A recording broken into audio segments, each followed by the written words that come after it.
Karnataka state open university KSOU Sanskrit MA ಇದರಲ್ಲಿ ಬಹಳಷ್ಟು question ಪೇಪರ್ಗಳಲ್ಲಿ ಬಂದಿರುವಂತಹ ಲಘು ಟಿಪ್ಪಣಿ ಲಿಖತ ಇದರ 5 ಮಾರ್ಕ್ಸ್ಗೆ ಬಂದಿರುವಂತಹ ಟಾಪಿಕ್ಗಳಲ್ಲಿ ಮುಖ್ಯವಾದದ್ದು ವೇದಾಂಗಗಳು.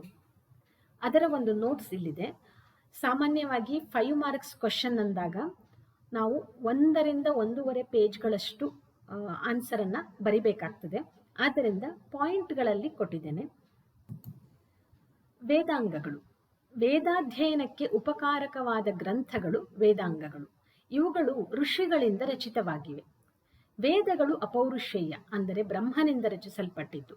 ವೇದಗಳ ಅರ್ಥವನ್ನು ಅರಿಯಲು ಅದು ಪ್ರತಿಪಾದಿಸುವ ಕರ್ಮಕಾಂಡವನ್ನು ಯಥಾಕ್ರಮವಾಗಿ ಅನುಷ್ಠಾನಕ್ಕೆ ತರಲು ಸಹಾಯಕವಾಗುವ ಗ್ರಂಥಗಳು ವೇದಾಂಗಗಳು.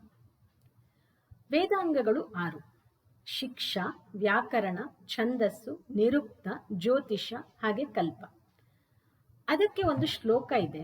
ಶಿಕ್ಷಾ ವ್ಯಾಕರಣಂ ಛಂದಃ ನಿರುಕ್ತಂ ಜ್ಯೋತಿಷಂ ತಥಾ ಕಲ್ಪಶ್ಚೇತಿ ಷಡಾಂಗಾನಿ ಅಂತ ಬರುತ್ತೆ ಇಲ್ಲಿ. ಶಿಕ್ಷಾ ಅಂದರೆ ಏನು? ವೇದ ಪಾಠವು ಉಚ್ಚಾರಣ ಶುದ್ಧಿಯನ್ನ ಹಾಗೆ ಸ್ವರ ಶುದ್ಧಿಯನ್ನು ಅಪೇಕ್ಷಿಸುತ್ತದೆ. ವೇದ ಪಾಠಗಳಲ್ಲಿ ಬರುವಂತಹ ಸೂಕ್ತಗಳು ಅವುಗಳಿಗೆ ಉಚ್ಚಾರಣ ಶುದ್ಧಿ ಹಾಗೆ ಸ್ವರ ಶುದ್ಧಿಯು ಬೇಕಾಗ್ತದೆ. ಈ ಲೌಕಿಕ ಸಂಸ್ಕೃತದ ಅನುಭವ ಸಾಕಾಗೋದಿಲ್ಲ. ಅಶುದ್ಧವಾಗಿ ವೇದಗಳನ್ನು ಪಠಿಸುವುದರಿಂದ ಬರುವ ಪಾಪ ಭೀತಿಯನ್ನು ತಡೆಯಲು ಸೂತ್ರ ಗ್ರಂಥಗಳನ್ನು ರಚಿಸಲಾಯಿತು. ಶುದ್ಧ ವರ್ಣೋಚ್ಚಾರಣೆ ಮತ್ತು ಸ್ವರ ಪ್ರಕ್ರಿಯೆಯನ್ನು ಕಲಿಸುವ ಗ್ರಂಥಕ್ಕೆ ಶಿಕ್ಷಾ ಎಂದು ಕರೆಯುತ್ತಾರೆ. ವೇದ ಪಾಠ ಮಾಡುವಾಗ ಸ್ವರಕ್ಕೆ ಬಹು ಮಹತ್ವವಿದೆ. ಸ್ವರದಲ್ಲಿ ಸ್ವಲ್ಪ ತಪ್ಪಾದರೂ ಮಹತ್ತರವಾದ ಅನರ್ಥಗಳು ಸಂಭವಿಸುತ್ತವೆ. ಪ್ರತಿಯೊಂದು ವೇದಕ್ಕೂ ಬೇರೆ ಬೇರೆ ಶಿಕ್ಷಾ ಗ್ರಂಥಗಳಿವೆ. ತೈತ್ತಿರೀಯ ಪ್ರಾತಿಶಾಖ್ಯಕ್ಕೆ ಸಂಬಂಧಿಸಿದ ವ್ಯಾಸ ಶಿಕ್ಷಾ ಗ್ರಂಥ ಎನ್ನುವಂಥದ್ದು ಪ್ರಾಚೀನತಮವಾದದ್ದು. ಇನ್ನೊಂದು ಪಾಣಿನಿಯ ಶಿಕ್ಷಾ ಗ್ರಂಥ, ಅದು ಅರ್ವಾಚೀನವಾದದ್ದು, ಅಂದರೆ ಇದ್ದಿದ್ದರಲ್ಲಿ ಲೇಟೆಸ್ಟ್ ಅಂತ. ಶಿಕ್ಷಾ ಗ್ರಂಥವು ಭಾರದ್ವಾಜ, ವ್ಯಾಸ, ವಸಿಷ್ಠ, ಯಾಜ್ಞವಲ್ಕ್ಯ, ಪಾಣಿನಿ ಮೊದಲಾದವರಿಂದ ರಚಿಸಲ್ಪಟ್ಟಿದೆ. ಇಲ್ಲಿ ಅದನ್ನೇ ಹೇಳಿದ್ದೇನೆ. ಶಿಕ್ಷಾ ಅಂದರೆ ಪಾಣಿನಿ, ವ್ಯಾಸ, ವಸಿಷ್ಠ, ಯಾಜ್ಞವಲ್ಕ್ಯ ಅದರ ಗ್ರಂಥವನ್ನು ಶಿಕ್ಷಾ ಗ್ರಂಥ ಅಂತ ಕರಿತೇವೆ. ಎರಡನೆಯದು ವ್ಯಾಕರಣ. ವೇದಗಳ ಅರ್ಥವನ್ನು ತಿಳಿಸುವುದು, ವೇದಾರ್ಥವನ್ನು ರಕ್ಷಿಸುವುದು ಈ ವೇದಾಂಗದ ಉದ್ದೇಶ. ಇದನ್ನು ಪ್ರತಿನಿಧಿಸಲು ಇರುವ ಒಂದೇ ಗ್ರಂಥವೆಂದರೆ ಪಾಣಿನಿಯ ಅಷ್ಟಾಧ್ಯಾಯಿ. ವ್ಯಾಕರಣ ಯಾಕೆ ಬೇಕು? ವೇದಗಳ ಅರ್ಥವನ್ನು ನಾವು ತಿಳಿದುಕೊಳ್ಳಬೇಕು, ವ್ಯಾಕರಣ ರೀತಿಯಲ್ಲಿ ತಿಳಿದುಕೊಳ್ಳಿಕ್ಕೆ. 8 ಅಧ್ಯಾಯ ಹಾಗೆ ಸೂತ್ರ ರೂಪದಲ್ಲಿರುವಂತಹ ಪಾಣಿನಿಯ ಅಷ್ಟಾಧ್ಯಾಯಿ ಇದಕ್ಕಿರುವಂತಹ ಒಂದು ಪ್ರಮುಖ ಗ್ರಂಥ. ಈ ವ್ಯಾಕರಣ ಪ್ರಕೃತಿ ಮತ್ತು ಪ್ರತ್ಯಯಗಳ ವಿಚಾರವನ್ನು ವಿವೇಚಿಸಿ ಪದಗಳ ಸ್ವರೂಪ ಮತ್ತು ಅರ್ಥವನ್ನು ನಿರ್ಣಯಿಸಲು ಸಹಾಯಕವಾಗಿದೆ. ಇದನ್ನ ನಾವು ವೇದ ಪುರುಷನ ಮುಖ ಅಂತ ಕರಿತೇವೆ.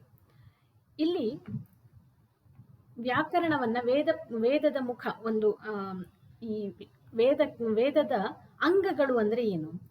ಪಾರ್ಟ್ಸ್ ಅಂತ.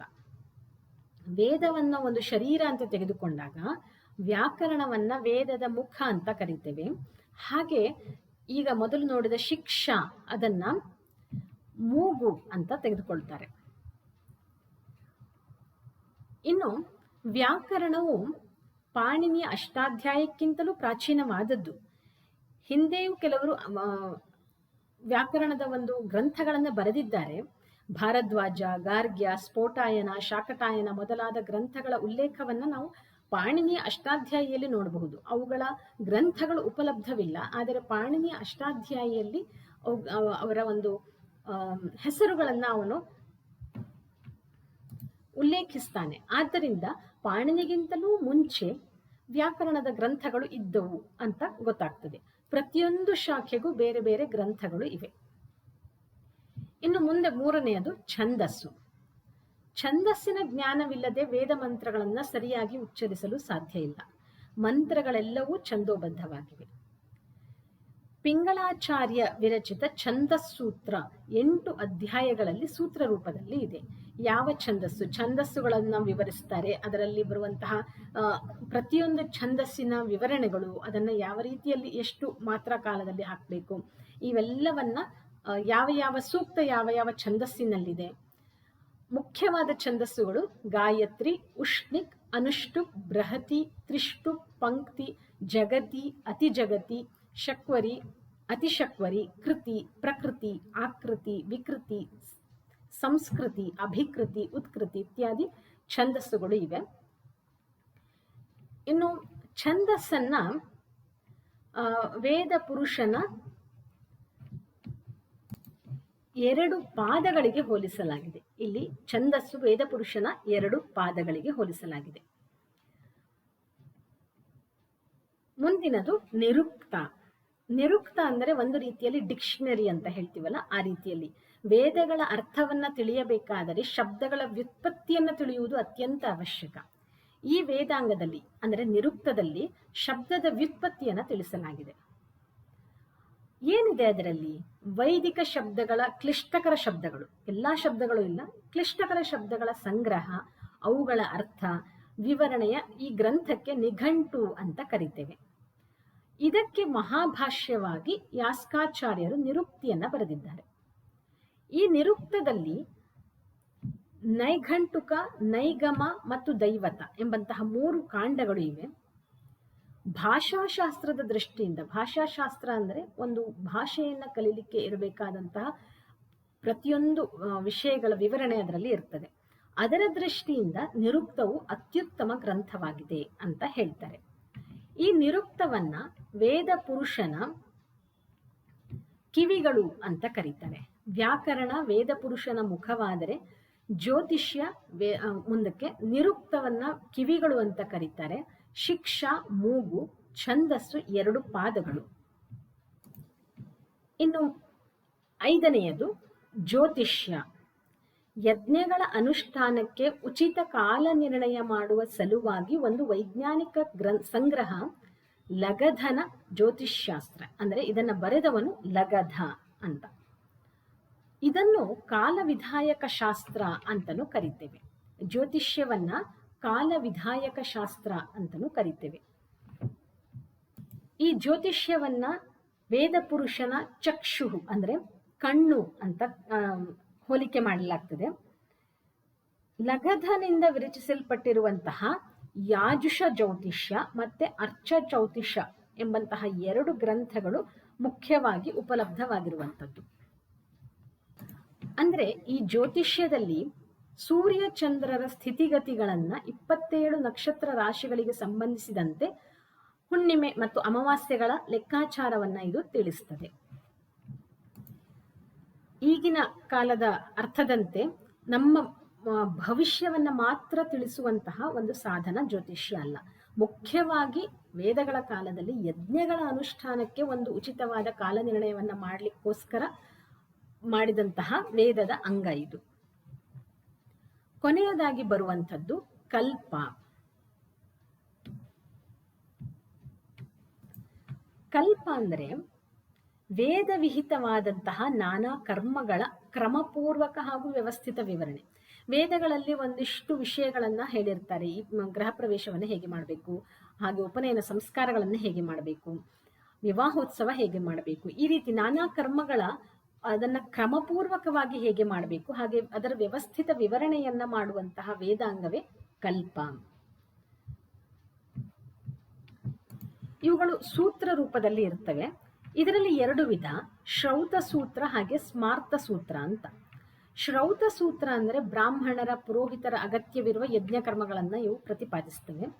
ಸ್ಮಾರ್ತ ಸೂತ್ರ ಅಂದರೆ ಪ್ರತಿಯೊಂದು ವರ್ಣದವರಿಗೂ ಇರುವಂತಹ ಗ್ರಹ್ಯ ಮತ್ತೆ ಧರ್ಮ, ಆದರ್ಶ ಗೃಹಸ್ಥನ ಜೀವನದಲ್ಲಿ ಬೇಕಾಗುವಂತಹ ಷೋಡಶ ಸಂಸ್ಕಾರಗಳ ನಿರೂಪಣೆ, ಅಲ್ಲದೆ ಅಪರ ಕರ್ಮಗಳು ಅಂದರೆ ಶ್ರಾದ್ದ, ಅವುಗಳ ವಿವೇಚನೆಯು ಈ ಗ್ರಂಥಗಳಲ್ಲಿ ಇರ್ತದೆ, ವೇದಾಂಗದಲ್ಲಿ ಇರ್ತದೆ. ಇದನ್ನ ನೋಡಿದಾಗ ಮುಖ್ಯವಾಗಿ 4 ಬಗೆ ಕಲ್ಪ: ಶ್ರೌತ, ಗ್ರಹ್ಯ ಸೂತ್ರ, ಹಾಗೆ ಧರ್ಮಸೂತ್ರ, ಶುಲ್ಬ ಸೂತ್ರ ಅಂತ. ಆಗಲೇ ಹೇಳಿದ ಹಾಗೆ ಶ್ರೌತ ಸೂತ್ರಗಳು ಬ್ರಾಹ್ಮಣ ಗ್ರಂಥಗಳಲ್ಲಿ ವರ್ಣಿಸಿರುವಂತಹ ಶ್ರೌತಾಗ್ನಿಯಿಂದ ಮಾಡಬೇಕಾದಂತಹ ಯಾಗಾದಿಗಳ ಅನುಷ್ಠಾನ ಕ್ರಮ ಅಂದರೆ ಪುರೋಹಿತರಿಗೆ ಅಗತ್ಯವಿರುವಂತಹ ಯಜ್ಞ ಕರ್ಮಗಳನ್ನು ವಿವರಿಸ್ತದೆ. ಗ್ರಹ್ಯ ಸೂತ್ರಗಳು ಗ್ರಹ್ಯಾಗ್ನಿಯಿಂದ ಮಾಡಬೇಕಾದಂತಹ ವಿವಾಹ, ಉಪನಯನ ಇತ್ಯಾದಿ ಷೋಡಶ ಸಂಸ್ಕಾರಗಳ ಕರ್ಮವನ್ನು ನಿರೂಪಿಸ್ತವೆ. ಇನ್ನು ಧರ್ಮ ಸೂತ್ರಗಳು ಏನ್ ಮಾಡ್ತವೆ ಅಂದ್ರೆ ವರ್ಣಾಶ್ರಮದ ಕರ್ತವ್ಯಗಳನ್ನ, ರಾಜಧರ್ಮಗಳನ್ನ, ಇವುಗಳನ್ನೆಲ್ಲ ವಿವೇಚನೆಯನ್ನ ಮಾಡ್ತವೆ. ಇನ್ನು ಶುಲ್ಬ ಸೂತ್ರ ಅಂತ ಬರ್ತದೆ. ಶುಲ್ಬ ಸೂತ್ರ ಅಂದ್ರೆ ಯಜ್ಞ ಯಾಗಾದಿಗಳನ್ನ ಮಾಡಲಿಕ್ಕೆ ವೇದಿ ಅಂತ, ಅವುಗಳನ್ನು ನಿರ್ಮಾಣ ಮಾಡುವಂತಹ ಕ್ರಮಗಳು, ಇವುಗಳ ಬಗ್ಗೆ ಇರುವಂತಹ ವಿಚಾರಗಳ ಬಗ್ಗೆ ಇರುವಂತಹ ಕಲ್ಪ ಶುಲ್ಬ ಸೂತ್ರ.